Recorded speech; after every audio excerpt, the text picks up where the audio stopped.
C'est officiel la famille, la Libye c'est un pays maudit à jamais. Le fils de l'ancien dirigeant libyen Muammar Kadhafi a été assassiné. D'après des sources proches de la famille, Saïf al-Islam Kadhafi a été mortellement blessé dans le jardin de sa résidence. Selon plusieurs sources médiatiques locales, Saïf al-Islam Kadhafi, fils de l'ancien dirigeant libyen Muammar al-Kadhafi, aurait perdu la vie lors d'une fusillade à Zintan. Bébé, nous, 14 ans après la chute de la Libye, la chute de Mohamed Kadhafi, maintenant, où il y a Dengefa, on vient d'assassiner son fils. Le fils de Kadhafi a été éliminé aujourd'hui, le 3 février 2026, dans son jardin privé à Zintan. Le fils de Mohamed Kadhafi est assassiné hier, le 03 février 2026, à son domicile, et c'est vraiment triste. La Libye semble une fois de plus frappée par le sort, comme si elle venait de perdre ce que beaucoup considéraient comme son dernier espoir. Les faits se sont produits dans la région d'Azintan, dans une résidence privée pourtant réputée discrète et relativement sécurisée, selon des sources proches de la famille et des témoignages recueillis sur place.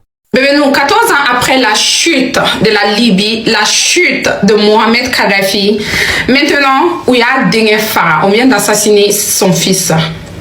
Je vous explique un peu l'histoire. Kadhafi, si vous n'avez pas vécu autant de Kadhafi, maintenant, au mémoire ou rafraîchi, connaissance au niveau là. Mohamed Kadhafi, c'était ce grand homme-là, arabe, ok, de la Libye, qui rêvait de voir une Afrique unie et qui savait que l'Afrique pouvait être unie.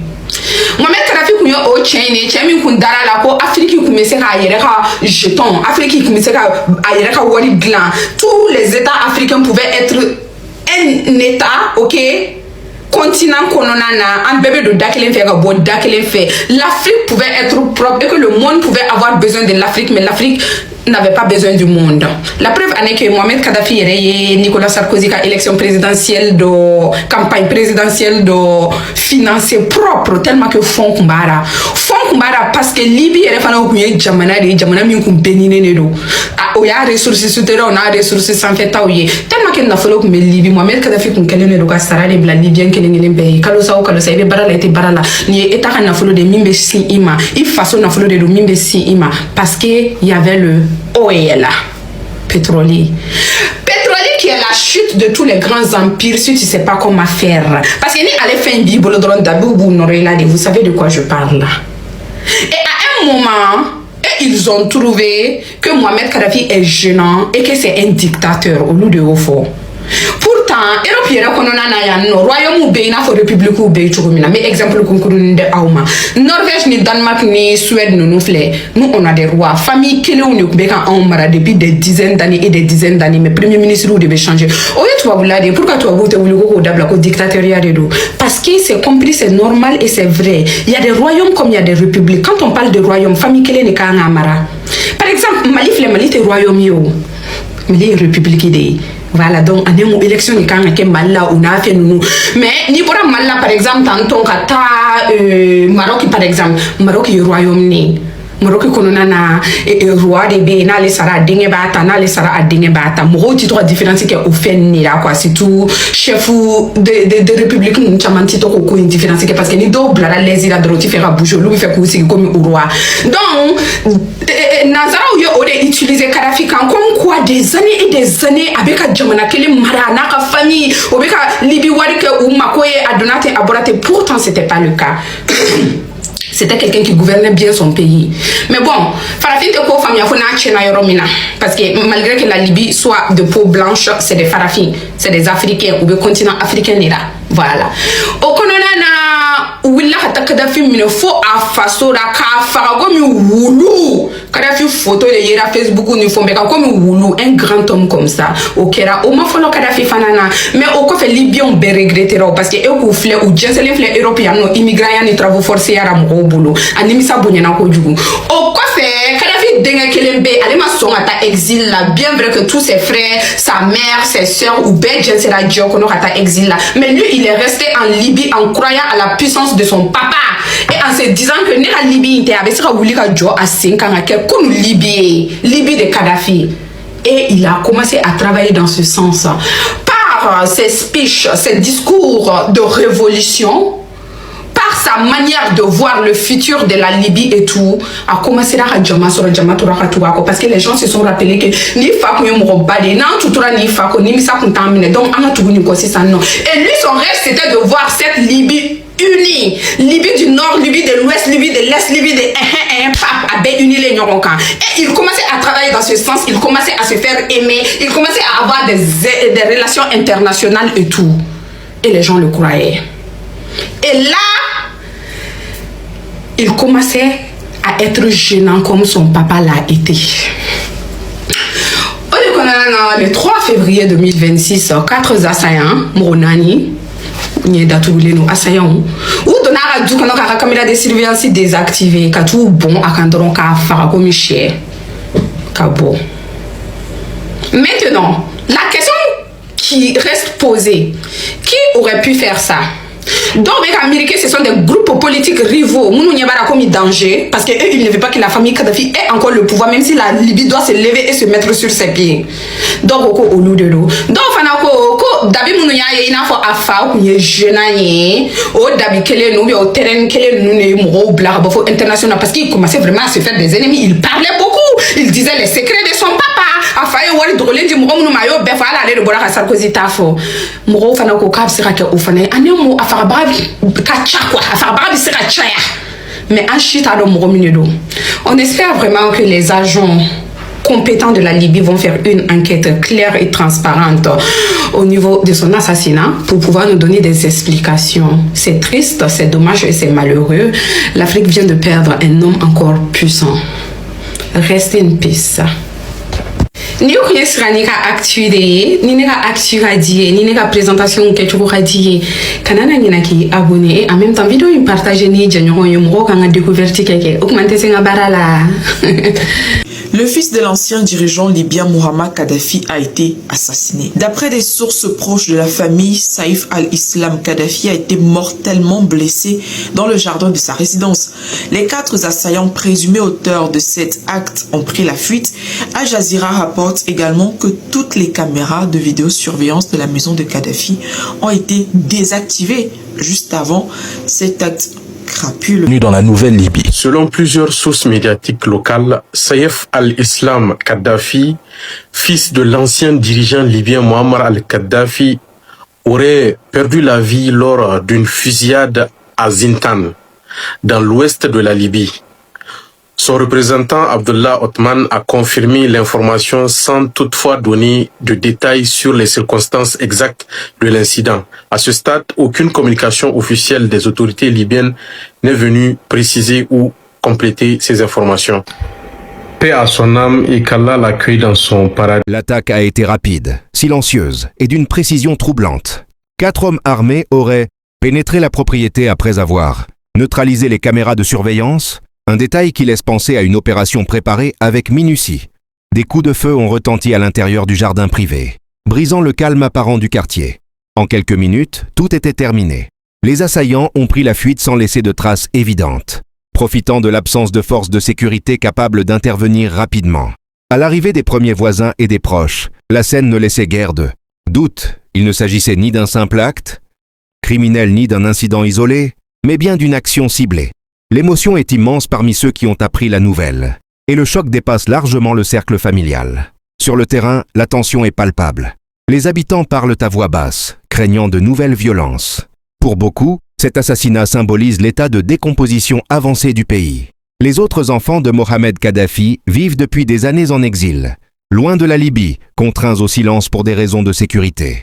Celui qui vient de tomber faisait partie des derniers à incarner, même symboliquement, un lien avec l'ancienne Libye unifiée, forte et souveraine. Sa mort est perçue comme un message brutal, envoyé à tous ceux qui nourrissaient encore l'idée d'un retour à une certaine stabilité.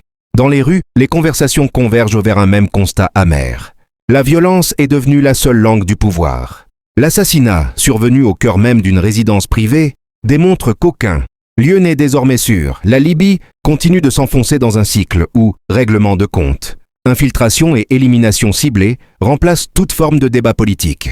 Ce drame, survenu en plein mois de février 2026, restera comme une nouvelle page sombre de l'histoire libyenne, renforçant le sentiment que le pays, déjà meurtri, vient de perdre une part essentielle de ce qui lui restait d'espoir. Au moment même où la nouvelle de l'assassinat se répandait, la situation sécuritaire se détériorait brutalement dans d'autres zones du pays, confirmant que la Libye vit sous une tension permanente.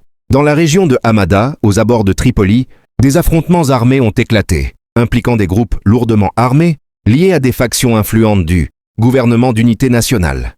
Des rafales d'armes, automatiques, et des mouvements inhabituels de véhicules militaires ont été signalés par des habitants, contraints de se confiner chez eux pendant plusieurs heures. Sur le terrain, le chaos est devenu une norme. Les lignes de front sont floues, les alliances changent rapidement, et les milices opèrent souvent en dehors de tout contrôle réel de l'État. Des sources locales évoquent des luttes internes entre factions concurrentes, chacune cherchant à étendre son influence territoriale ou à sécuriser des intérêts stratégiques, notamment les axes de circulation et les zones riches en ressources. Les civils, eux, restent les premières victimes de cette instabilité chronique, vivant au rythme des affrontements et des alertes sécuritaires. La présence de responsables politiques et de figures proches du pouvoir au sein de ces violences souligne l'extrême fragmentation de l'autorité centrale. À Tripoli comme ailleurs, le gouvernement peine à imposer une chaîne de commandement claire. Les armes circulent librement et les décisions se prennent souvent sur le terrain, sous la menace directe des fusils.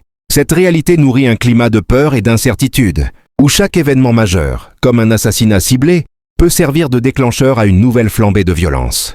Dans ce contexte, l'assassinat, survenu à Az-Zinten, apparaît, pas comme un fait isolé, mais comme un élément supplémentaire d'un paysage national déjà saturé de tensions.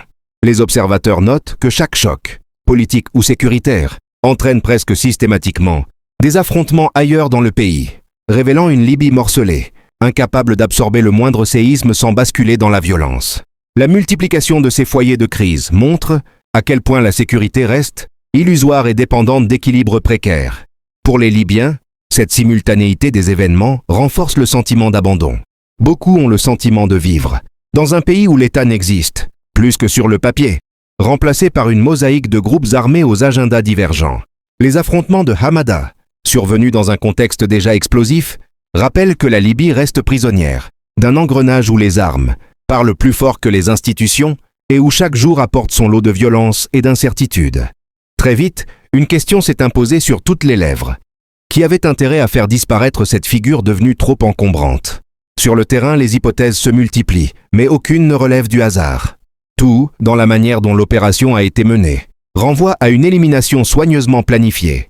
La neutralisation préalable des caméras de surveillance, le choix du moment, la rapidité d'exécution et la fuite sans accroc des assaillants pointent vers une connaissance précise des lieux et des habitudes de la victime.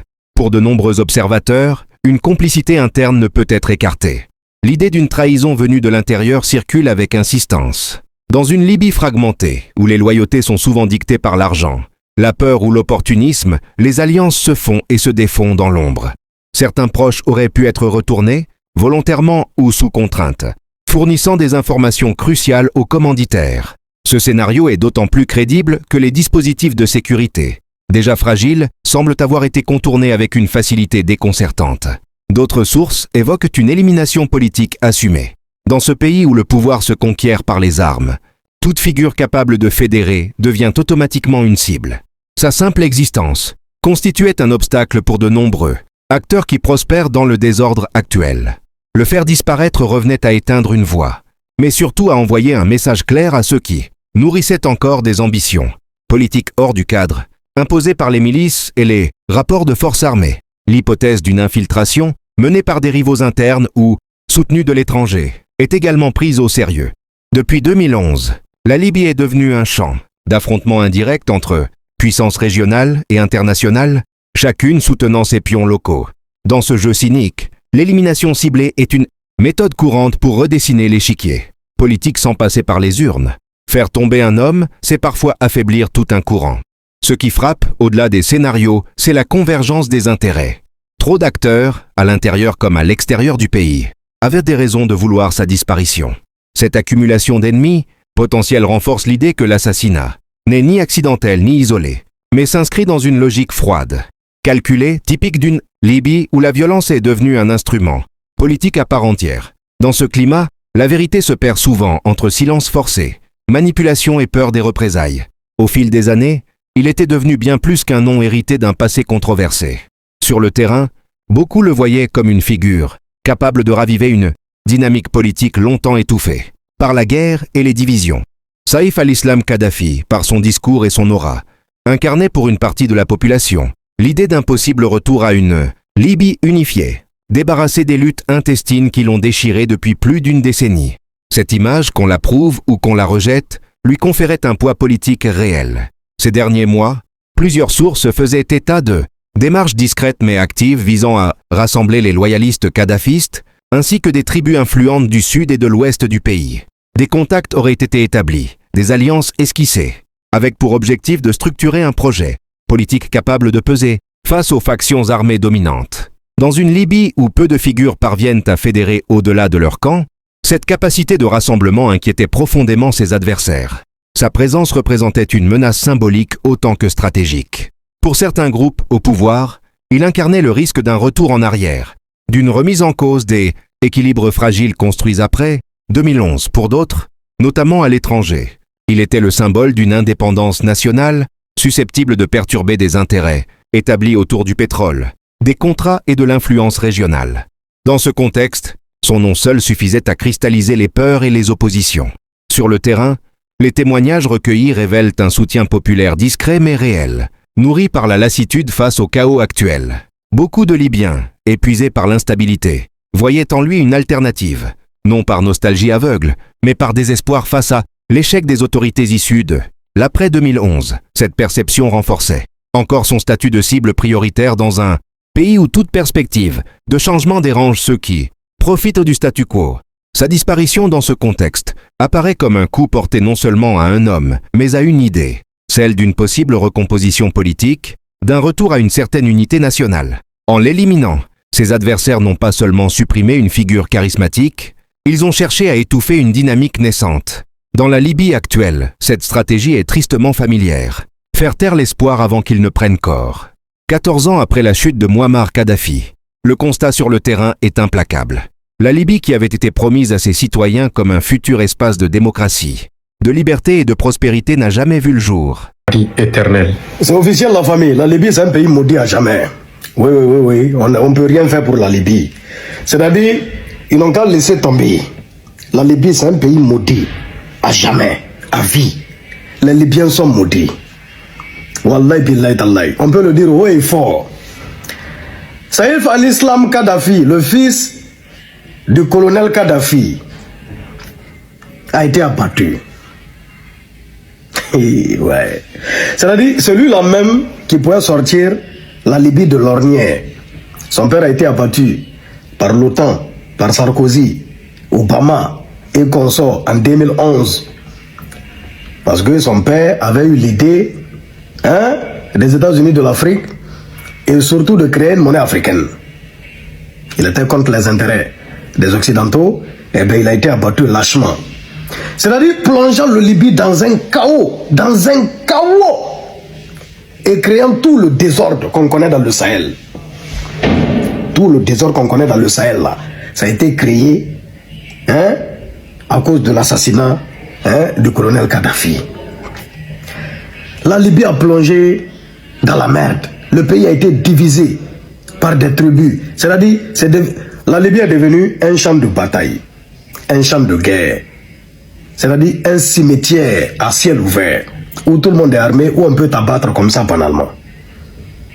Où il y a deux dirigeants, il y a deux gouvernements, deux présidents. Celui de Tripoli et celui qui a Benghazi là-bas. Maintenant, Saïf al-Islam Kadhafi, après avoir incarcéré, jusqu'à être libéré, est celui-là même qui est vu comme la personne qui pourrait réunifier tous les Libyens. Parce qu'il avait le soutien de tout, des tribus armées, de toutes ces tribus qui sont armées, de toutes ces milices. La plupart des milices, il avait leur soutien. Du coup, il menaçait le gouvernement de Tripoli. Parce que il a déposé sa candidature pour l'élection présidentielle qui est prévue en Libye. Et voici une brigade qu'on appelle la brigade 444 affiliée au gouvernement de Tripoli qui lui a préparé une embuscade et ils l'ont abattu. Voici, ils l'ont abattu. C'est-à-dire, c'est lui-là même qui pourrait rassembler les Libyens. C'est lui-là même qui pourrait remettre la Libye sur les rails. C'est lui-là même qui pourrait redonner aux Libyens la vie qu'ils avaient à l'époque du colonel Kadhafi. Lui-là, ils l'ont abattu. Ce n'est pas un pays maudit qui est là. Ce n'est pas des maudits qui sont là. D'abord, ils ont accepté d'être manipulés. Montés contre le colonel Kadhafi, qui était leur messie. C'est lui-là même qui les a sortis de la merde. La Libye, c'était un pays beau, où il faisait beau à vivre, un pays développé. Tous les Libyens vivaient décemment, dans la dignité. Aucun Libyen n'avait faim, aucun Libyen n'était pauvre, aucun Libyen n'immigrait. Grâce au colonel Kadhafi. Ils étaient les plus aisés. La Libye, c'était les plus aisés au fait. Oui, ils ont été montés sous prétexte, le colonel Kadhafi c'est un dictateur. C'est Mami Seloto, c'est rentré ici, sorti ici. Manipulés. Ils se sont levés contre le colonel Kadhafi. Il a été assassiné récemment. J'ai écouté un idiot qui faisait partie en tout cas des leaders de ces soi-disant révolutionnaires à 2 balles, dire qu'il regrette. La vie était meilleure au temps du colonel Kadhafi. Il le disait, il a dit haut et fort. Un idiot, l'eau est déjà versé. Maintenant, au lieu de recoller les morceaux, de réparer ça, le fils de Kadhafi qui pouvait vous sortir de la merde, lui aussi vous l'aviez tué. Vous êtes maudits. Ils sont mal maudits. Voilà, ils sont mal maudits. Ils sont mal maudits. Hein. C'est ça qui est la vérité. Donc, tous les immigrés qui traversent vers là-bas, évitez le pays là. C'est un pays maudit. Où il y a des maudits seulement. C'est de ça qu'il s'agit. Bixol 224. Ça fait mal, voilà, et ça me fait trop mal. À la place, le pays s'est progressivement enfoncé dans une spirale de violence, de division et de désillusion. Les institutions se sont effondrées. L'autorité de l'État s'est fragmentée et le pouvoir réel s'est déplacé vers les armes, les milices et les alliances de circonstances. Aujourd'hui, la Libye ressemble à un territoire morcelé, où chaque région obéit à ses propres règles, souvent imposées par des chefs de guerre ou des groupes armés aux intérêts divergents.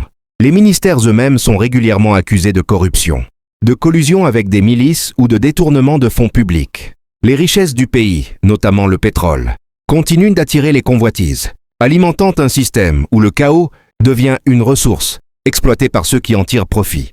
Sur le terrain, la population paie le prix fort de cet effondrement. Les services de base fonctionnent de manière intermittente. L'insécurité est omniprésente et l'avenir semble bloqué.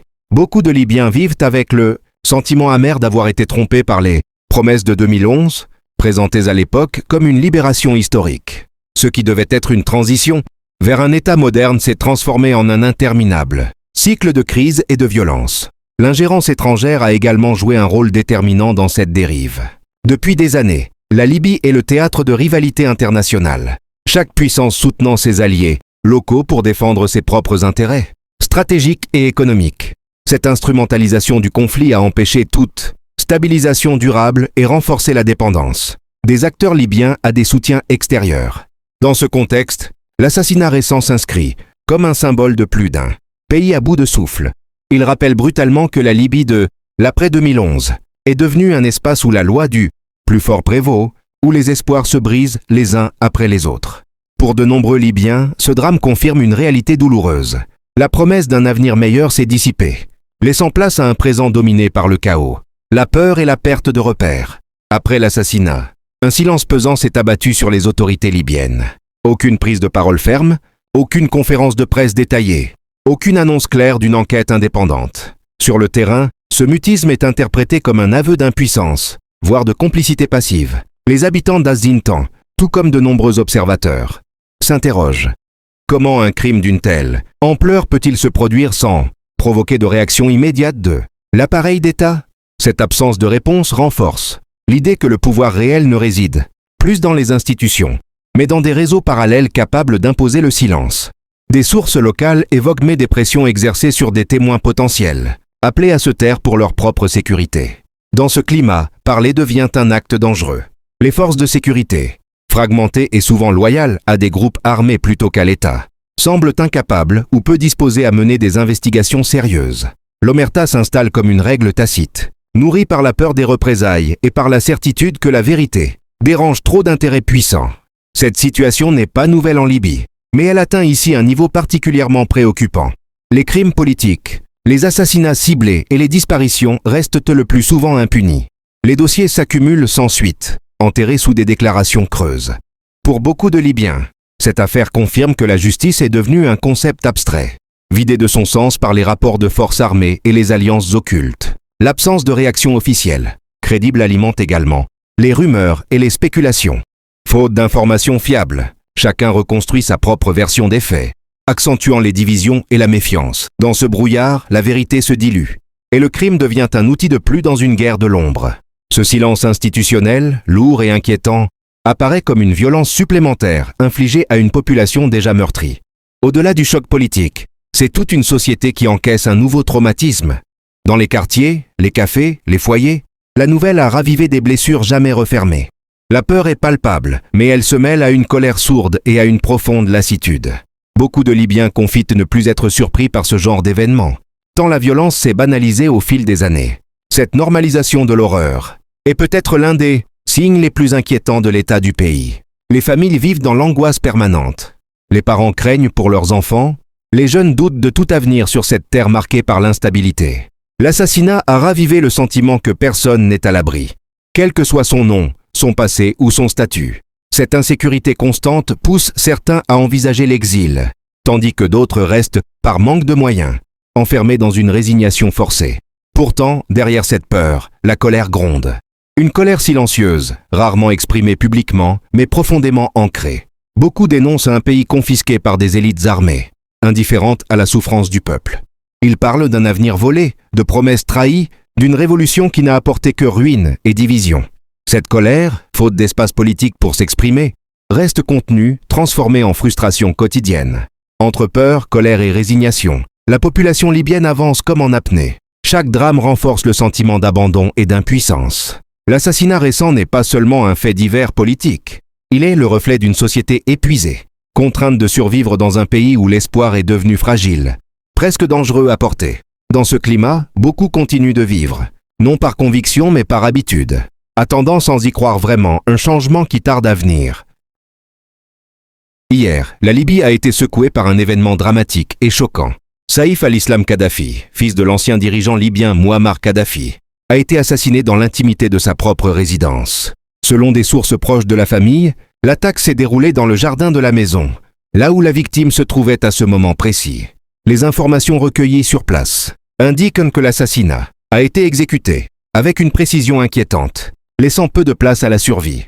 La violence de l'acte et la rapidité avec laquelle il a été perpétré soulignent un plan mûrement réfléchi, et la fuite immédiate des 4 assaillants laisse encore planer un mystère sur leur identité et leur motivation exacte. Les proches de Saïf al-Islam décrivent la scène comme insoutenable et expriment une douleur profonde, mêlée à l'incompréhension.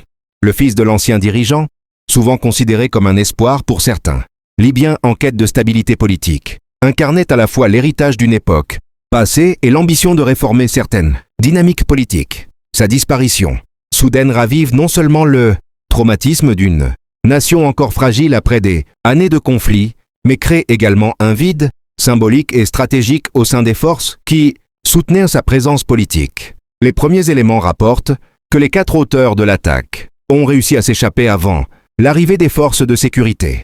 Cette fuite laisse craindre que d'autres actions violentes puissent suivre et interpelle directement les autorités sur la capacité de protéger des personnalités à haut risque dans un pays encore marqué par l'instabilité. La manière dont l'assassinat a été exécuté, dans le jardin même de sa résidence, renforce l'idée d'une opération préméditée et soigneusement planifiée.